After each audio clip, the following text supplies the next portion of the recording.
Okay, so sometimes you might choose to link two anchors together using a sling. Perhaps you have got more than two anchors in the system, but these two are very close together, and it's more efficient just to bring them together with a sling. So we've already got two really good anchors placed, two screw gates in there, and now we've got a sling. This is a 120 centimetre sling, and we tend to carry them like this. I'll just quickly show you this because it's part of sort of how slings are. So clipping a sling up, I tend to put a little twist in, clip it, put it like that, and just twist it up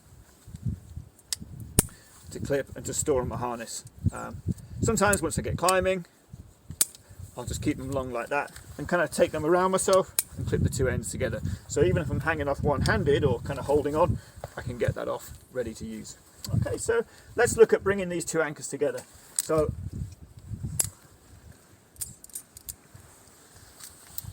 got one end of the sling there, the other end of the sling, clip in.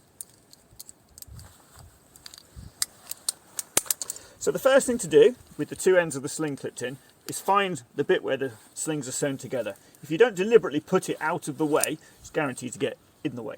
So I always put it up nearest my furthest away anchor so that you've got as much sort of usable sling at the front.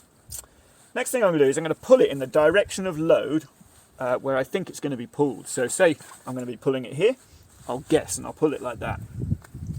So what we need to do now is pull these together and tie a knot. You can tie an overhand here, or you can tie a figure of 8.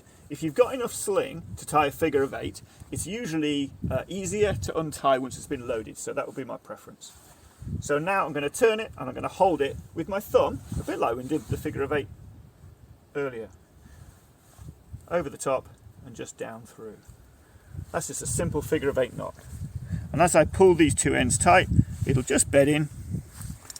And now, by putting my carabiner through both those loops, we end up with that same system, that same check. Are they independent? Yes, because this figure of 8 makes them independent. Are they equally loaded? Yeah, the same tension on both of those. Are they more than 90 degrees? No, they're much closer. So that's my test again. We're going to use that over and over again.